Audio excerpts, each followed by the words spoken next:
Hello, my friends, and welcome to another episode of Unlimited. Today, we are talking about the pressure to love your job. Now, this is likely something that you've experienced, this pressure, whether you love your job or not.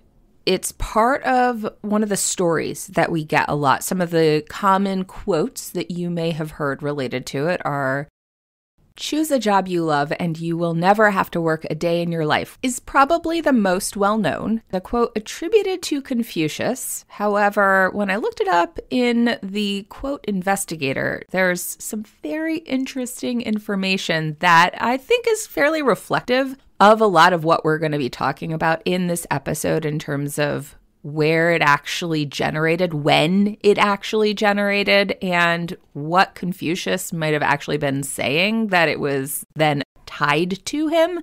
I will put a link in the show notes so that those of you who are interested and like to nerd out about this sort of stuff like I do can go take a look at it. Some other popular quotes are, "If you love your work, if you enjoy it, you're already a success," by Jack Canfield. And one that really highlights some of the stuff we're going to be digging into is a quote by Steve Jobs, which is in part, "The only way to do great work is to love what you do. If you haven't found it yet, keep looking, don't settle. As with all matters of the heart, you'll know when you find it."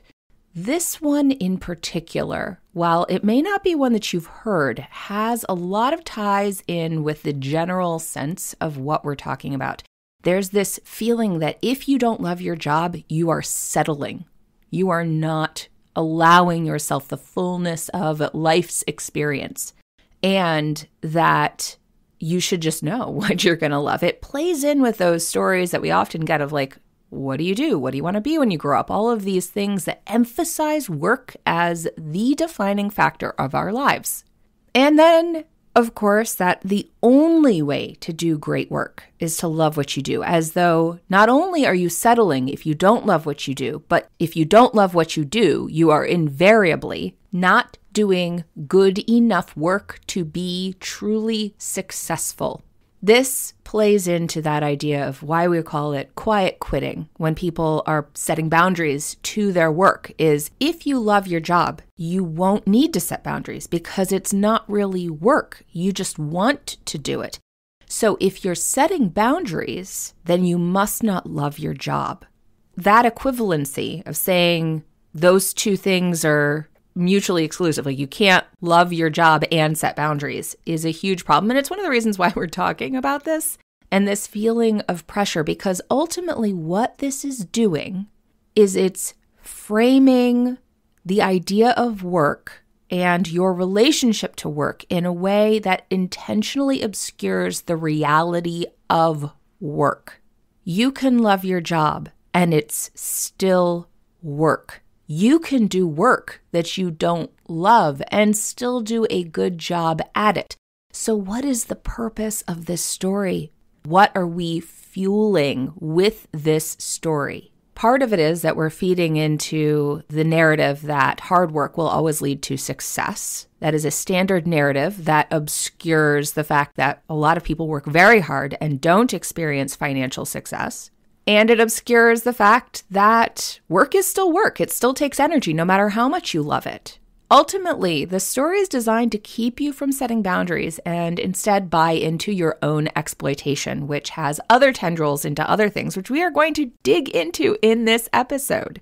To engage this topic, I have invited Cristin Downs to join me. Fierce, funny, and fired up, Cristin Downs is a possibilitarian.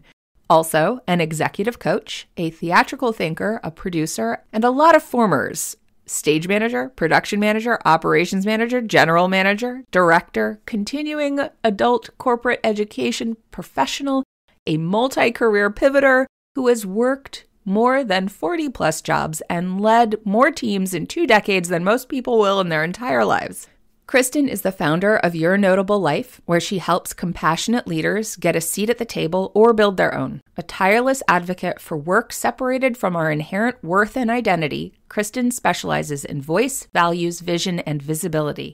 She believes that we are each notable just as we are, and we get free together. Some of what we're going to talk about in this episode includes, but is not limited to, the burnout cycle that keeps you stuck, why we're pressured to love our job, expectations when applying for a job, leadership examples and quiet quitting, freeing your identity from your job, setting boundaries around work, and so much more. I am very excited to share this conversation with you. So without further ado, let's get started. Hey there, I'm Valerie Friedlander, Certified Life Business Alignment Coach, and this is Unlimited. This podcast bridges the individual and the societal, scientific and spiritual, positive and negative, nerdy and no, there's just a lot of nerdy. Come on board and let's unlock a life that's as badass as you are.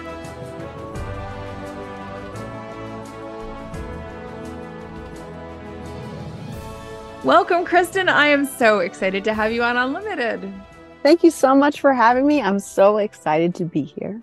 We are talking about really kind of digging into this quote, do what you love and you'll never work a day in your life. And this idea that like you should always do something that you love. And one of the things that I know you do is work with people who are shifting out of this space of burnout, doing what they love or thinking that's what they love, and then just getting exhausted, getting burnt out and doing it and trying to figure out what pivoting, like what does it mean to pivot? What does it look like? So I'd love for you to share a little bit about what got you into this as work. Oh my gosh, there's so much in there, but I'll just sort of start with the fact that I was a theater professional for many years, really thought that eating with more consistency would be cool. And so I thought I would transition into full-time work. Obviously, lots of people make a good living in the theater profession. And I just found that for me, it was either feast. I had too much work. I couldn't see family. I couldn't see friends. I couldn't meet babies or go to weddings, or famine. I didn't have enough work. I couldn't afford to go anywhere, even though I had time. I just had to sit in my house in the dark eating cans of beans. That was it, So I worked really hard to get a job, a full-time salaried job, and then discovered that it was not what I thought it was going to be, that they expected me to work when there was no work to do, that I had to pretend to work to fill 40 hours a week. But when there was 110 hours, I still had to work those. And so my relationship to work really has always been disillusioned, I think might be the way to say it. I didn't have a wonderful, delightful internship experience turned into full-time job or something like that. I've always been a little bit of outside looking in on that subject. And as a result of doing that particular transition from being a theater freelancer to then having a full-time job, a lot of folks that I know were interested in that and they wanted help doing the same. And so I helped them because I knew how to do it and had been helping people for free for many, many years. And as a theater person who needed to do other things to do my favorite activity, eating, I worked a lot of places. And so I did count one day, and I've worked over 40 jobs in my over 40 years.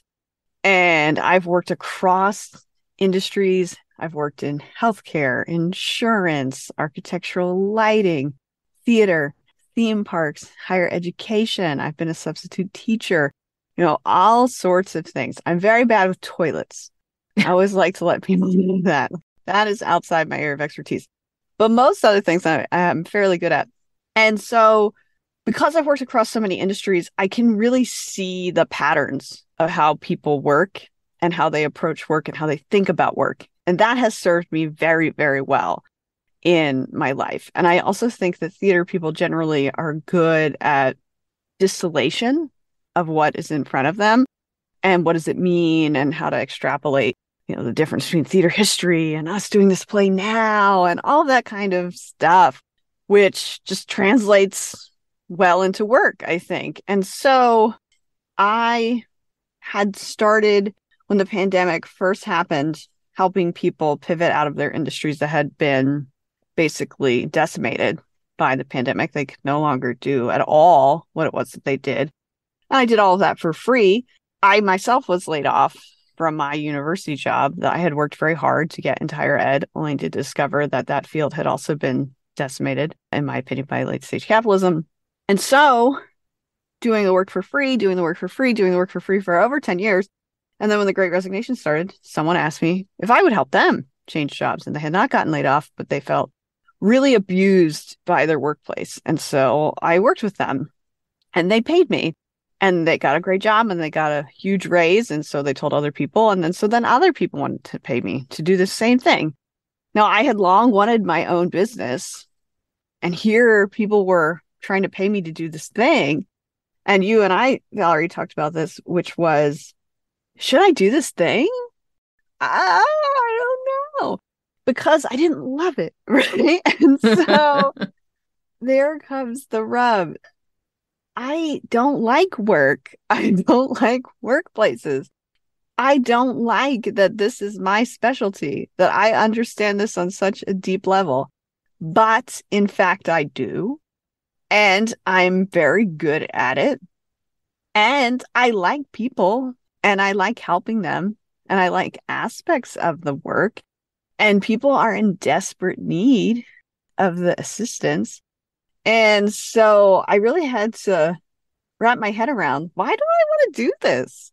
And it really came back to the fact that I had this internalized idea that I had to love it, in this really deep, intense sort of way, which I don't, because I hate the fact that we all have to work and I hate how we're treated. And I hate so much of the systems around work and capitalism. But it is what I'm good at, and it is a service that I think is necessary to help people. And so I do it. And as a result of all of this, my feelings about work and doing what you love have maybe even intensified from what they were previously, because I have this relationship myself. But then I work with all these folks. And you had mentioned this in the beginning about what is happening with these people, right? And so for the most part, nothing is absolute, but for the most part, I work with people who are in what I call meaningful work fields. They were meaning makers who were drawn to something very specifically, most likely because of some events that happened in their life that led them down a certain path. They're teachers, they're nurses, professors, they work in higher education as staff, they work in ESL, social workers, therapists, folks like that. And they are exhausted.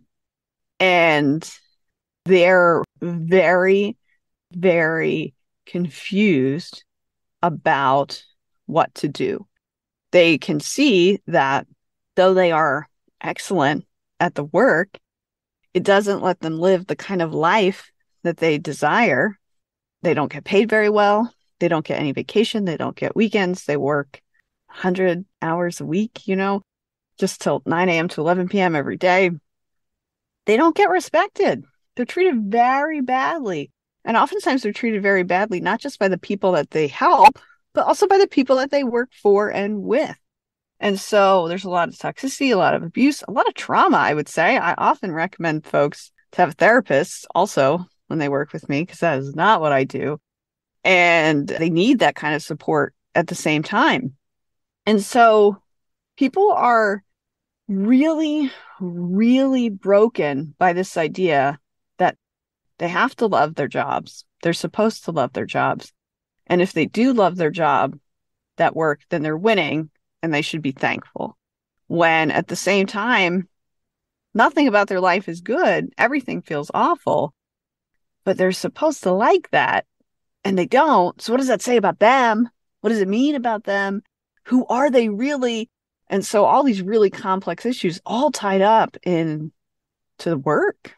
There's such a disconnect when, I think about how we get kind of conditioned such an early age. And I know there's pushback against that now, but like that, what do you want to be when you grow up? And then like when you meet people, like, what do you do? So we automatically have this sense that what we do is part of who we are, if not the entirety of who we are. Like work is your value. And that's created, right, by this system that we're in. And it seems like kind of innocuous. Okay, like work is part of your identity, but like work is who you are. Your value is in work. And that idea, And I touched on it in my last podcast episode, that idea that our value is in our work. So if you're not working hard, then somehow you're deficient, you are less than.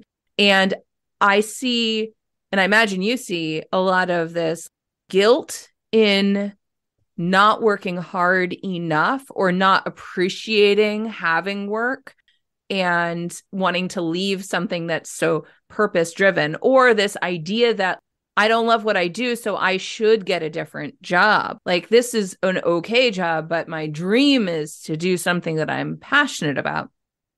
So that disconnect that happens.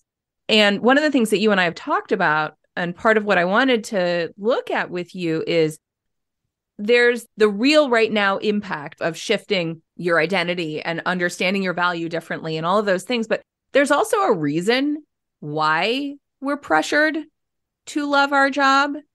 And I'd love for you to talk a little bit about what you found as you've dug into this. And I know you love doing all the research and looking into all these things, and you see the patterns, you want to understand the patterns. And this has come up in our conversation. So I'd love for you to share a little bit about it.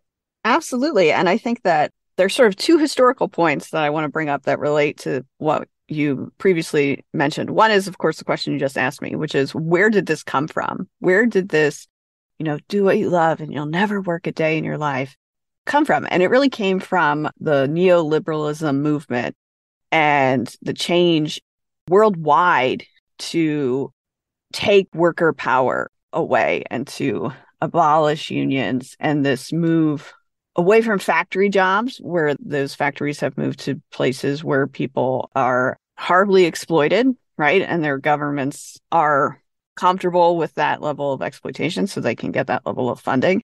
And then in these other countries, people have primarily moved into service work or knowledge work. And the idea behind service work is that you care so much that that is your identity, being a caring, loving person. And so why would one get paid to care? Because that's what you just do, right? And then the knowledge workers, it's all about being creative and having these talents. And then you get to do what you love too. And then you also do not get paid, right? And so you couldn't say, or it was far less believable to say, gosh, isn't it so wonderful to work in this factory and pull this lever every 45 seconds or whatever it is. But with these new jobs that were created, it ties into people's identity, right? So the idea of love and care and love and creativity tied to identity allows capitalism to extract more from you. A new way to motivate you to go beyond what your actual capacity is. And instead of, becoming frustrated and advocating for better benefits and appropriate time, it's like, well, will you, if you love this enough? And that I would imagine this also relates in some ways to, like, what is invisible labor? A lot of times it's women's work, the care work has been made invisible because, well, it's something you should love. Now, I would say I love my kids and I love being their mother. Do I love parenting all the time and all of the things that go into parenting? Absolutely not.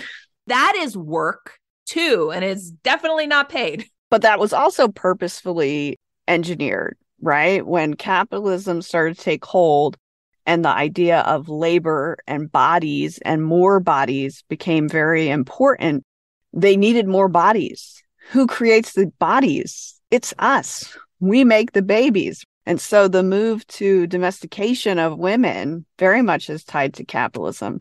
And I have 8 books on the way on that subject, but only because it really hit me this week in preparation for this conversation with you, that was a really important part of what has happened.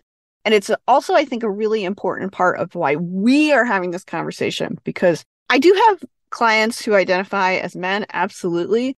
But the folks who are really feeling this disconnect right now are folks who identify as women because of feeling like they are a failure in every part of their lives. And so the thing that you mentioned about this, like working too hard, working all these hours, That is also very much connected to this idea of extraction. Because in reality, with all of the advancements in technology and everything, we have never been more productive. Society is insanely productive. We get so much work done. But if you ask the average person, do you get enough work done in a day? Oh, no, they would never say that. They feel like they get nothing done because they've been told they get nothing done.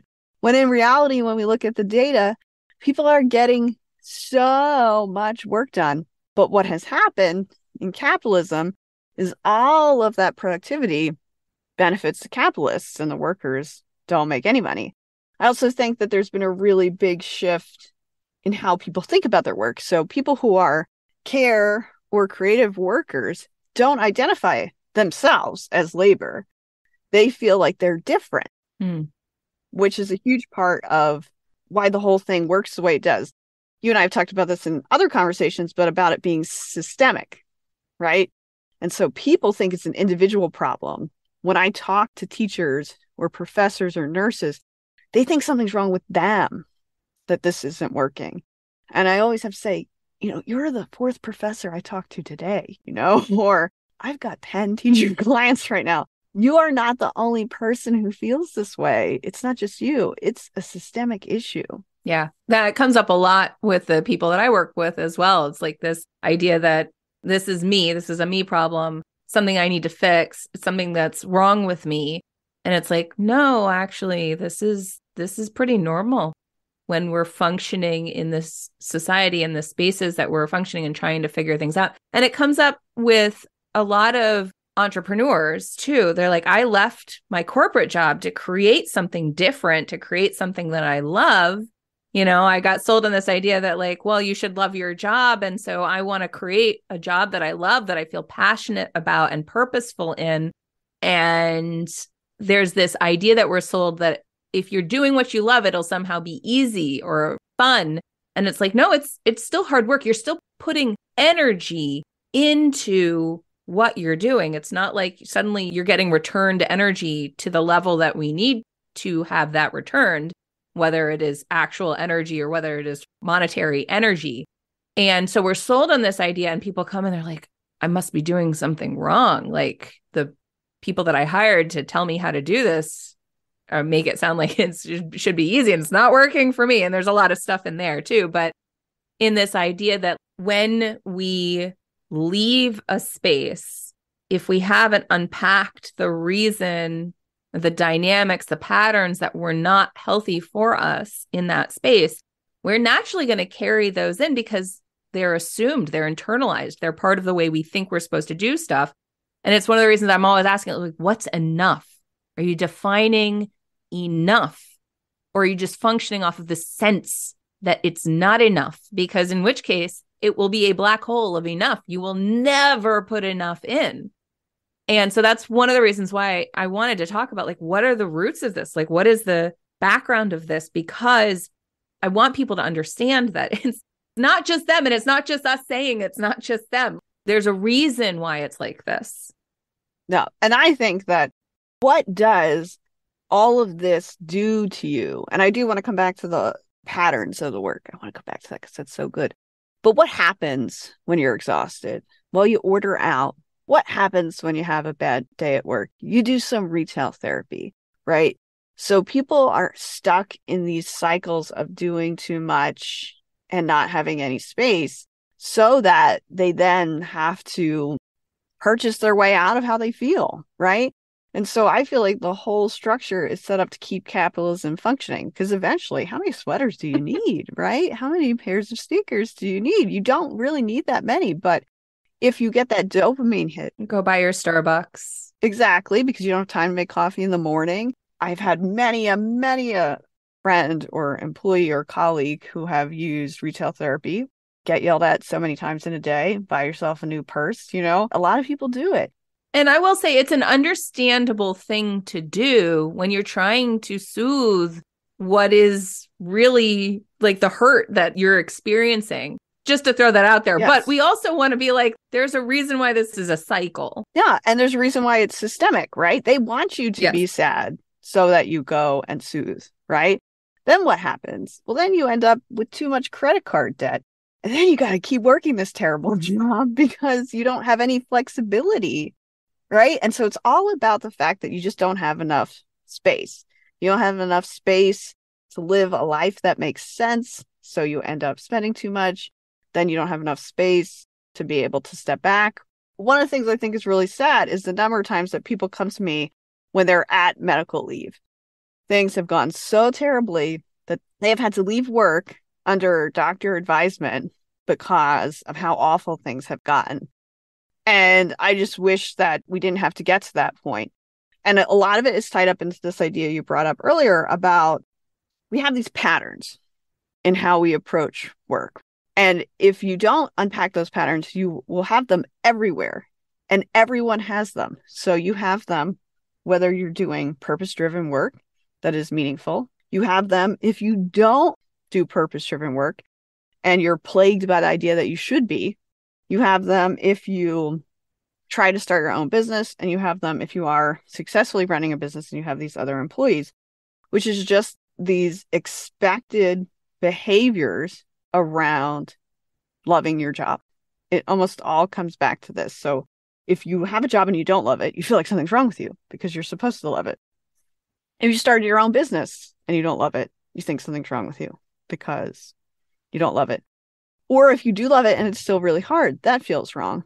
And what I think makes all of this so insidious is that not only are you experiencing all these things yourself, but the way the system is structured is we then place those ideas on other people and all these other different ways. And so we expect people to love their work. So we expect them to love it in their cover letters. We expect them to love it in the short questions they answer with their application. We expect them to love it in the interview. And then we expect them to love it throughout the work. Of course, you're going to stay late. Of course, you're going to answer the phone at 11 p.m. You're not going to turn your phone off on your vacation day. You're not going to take that sick day. You're going to expect your employees to do the same. You're going to, I don't know, scoff at people when they need time off for a great aunt passing away. Or, great aunt, you know? You're going to label it quiet quitting if you don't do those things, because clearly you must not love your job enough to keep working it. Yep. So we're going to call it quiet quitting instead of, hey, there might actually be an issue and you're setting boundaries. So I want to make sure we hit on what do we do about this? And, you know, what screams to me across the board with all of this is boundaries. And you have a really helpful way of helping people step out of the thinking about stuff so that they can feel like setting boundaries is accessible to them. So mostly what I talk to people about is, what if you thought about this as commerce and not capitalism? So you have something that you are offering someone to fulfill some need they had. And that's where the relationship ends, right? It doesn't mean that we're not pleasant. Of course we're pleasant, but we're not extractive, exploitative, or abusive. And so when I'm working with people who are transitioning and they're coming from, oftentimes they're either coming from meaningful work or they're coming from, I would say, you know, stable work where they took this job so they would have a ton of money and they would have a great 401k and all that kind of stuff, but it's destroyed them. Eating them alive. Eating them alive. Excellent. Putting food on the table, but it's eating their insides. Yeah, they have. That's kind of gross. Sorry. No, I mean, I think it's fair. And they don't see their families and they don't go on vacation and they're exhausted. Maybe their doctor has told them there's something that's happening to them physically as a result of the stress, those type of things. And so I approach all of these people the same exact way, which is, what are you good at? What are you bad at? And how do you like to work? And what would you like your life to look like? So if you want a flexible schedule, great. There's certain types of work that are great for that and some that aren't. If you want a set schedule, great. There's certain types of work that are good for that and some that are not. It isn't about your identity being tied to a type of work, being tied to a group of people that you serve. It's the idea that everyone has skills and talents that can be applied across a multitude of industries and a multitude of different types of roles. And everyone has a way they'd like their life to be. And there are people that love to pick up the phone and talk to someone they don't know. It brings them energy and joy. And there are other people that will puke in the trash can if you ask them to do that. And so there is work, multiple types of work that align to every type of person. And too often, even people who have done a little bit of work on this subject think, okay, I was a teacher, so I got to go in L&D, which is learning and development, in case anyone listening doesn't know. No, I say that's not necessarily it. Maybe it is, but we can explore other options based on how you like to work and what you like to do. But if we separate the identity, the past work, and we just think about who you actually are and how you like to operate, we can find a better fit for you. Then, of course, what we have to deal with is, I would say there's usually some shame that people have that they're leaving this thing that was such a big deal. And there's shame if they were a teacher or something meaningful work-wise, where they get, thank you for your service all the time. But there's also shame if they're leaving some, $300,000 a year job and going to something a little bit more relaxed. There's shame there, like they couldn't cut it, right? So a lot of that comes up for folks. And then also the idea that, are they even very good at anything? A lot of times people come from industries where they've been, I really think they've been abused and traumatized. And so they no longer have a sense of their own worth. They don't remember even what they're good at. And so a lot of the work that I do is just asking them, tell me about a project you managed. They tell me about it. And at the end, that's so cool. Wow, that's really interesting and exciting. And they go, I guess it was, wasn't it? Yes, Yeah. And so all of that helps bring people back out of it. And then what I also attempt to do while I'm working with folks is to talk about the biases that they're going to experience in the process of getting new work, and then talk about how they might have perpetuated them in their own life and practice. One of the things I talk about a lot is nonprofits, because I work with a lot of nonprofit folks. Nonprofits are into their cover letters. And I always say that a nonprofit cover letter, they want to see blood. That's their goal. Like they want to see that you really put some things into this. And so I always ask folks, why do you think that? Why did you expect that from your own cover letters when people are giving them to you? What does that mean now for you when you're submitting these cover letters to these people? How can we pull that kind of stuff out of the equation and really just think about, I have a job. These are the duties. This person can do them. Yeah. Well, I mean, that's a key piece of unlearning, is recognizing how you've internalized that learning, because you can't just go, oh, it's this, it's that, it's them, it's whatever, because we don't function outside of a social context. So we internalize those social norms. And so only by acknowledging the ways those internalizations are being perpetuated in our own patterns can we start to interrupt them and do something different.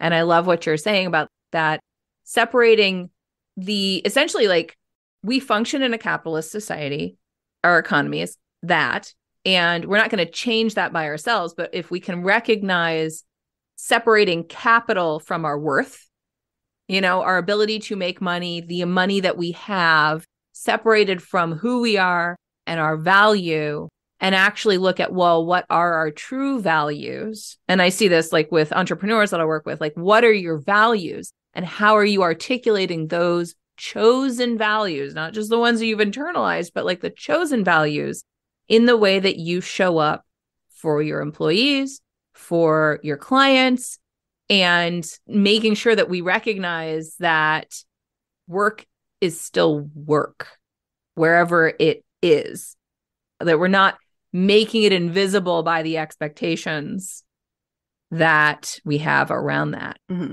I know this is like a huge topic. I love how you engage this with people, especially, the people who are looking to pivot, and to be able to help them step into a different way of thinking about things while being able to take care of themselves on all the levels of self-identity, and making the money that they need to make to be okay. How can people find you? How can they work with you if they're looking for this kind of support? Well, if you go to yournotablelife.com, that's my website, and I have one-on-one group coaching options available. And ultimately, the thing I think it's most important about wanting to work with me is I am not your person if you're looking for your dream job. If you didn't pick up on that. Yeah, there are so many people out there that do that. You are going to find that person if that's what you need. But if you are ready to just have enough money to do the things that you would like to do with having a life, then I'm your person. So I would love to talk to anybody who's interested in this kind of work and separating your identity from what it is that you do and living the kind of life that you want to live, which most of the time, and this really comes back, I think, to some of the first stuff that you talked about, which is that most of the time people just, their lives are full of stuff they don't even know if they want, activities and people and events, and work is one of those many things that people are squashing into their lives because they have some idea about what it's supposed to be like. And so many times we're talking about all of that because work is such a big part of your life. Absolutely. Well, thank you so much for sharing all of this. And I like to wrap up with a question, which is, what does it mean to be unlimited to you? So this is something my husband says all the time that I really like. And he always says it is the freedom of choice. And I really like that. And I feel like being unlimited is having that freedom to choose for yourself. Love it. And if you want to have that unlimited feeling, what song do you listen to?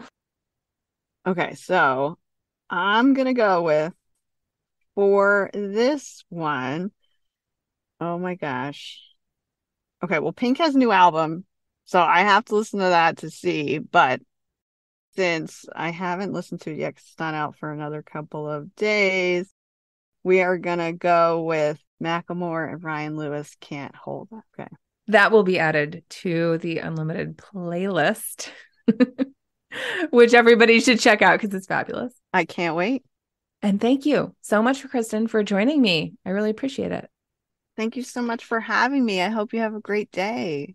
Thanks for listening. I so appreciate you being here. If you got something out of today's episode, please share it. Leave me a review, take a screenshot, and post it on social with a shout out to me. Send it to a friend or, all of the above. Want to hang out more? Join me on Instagram. Or better yet, get on my mailing list to make sure you don't miss out on anything. And remember, your possibilities are as unlimited as you are. Allow yourself to shine, my friend. The world needs your light. See you next time.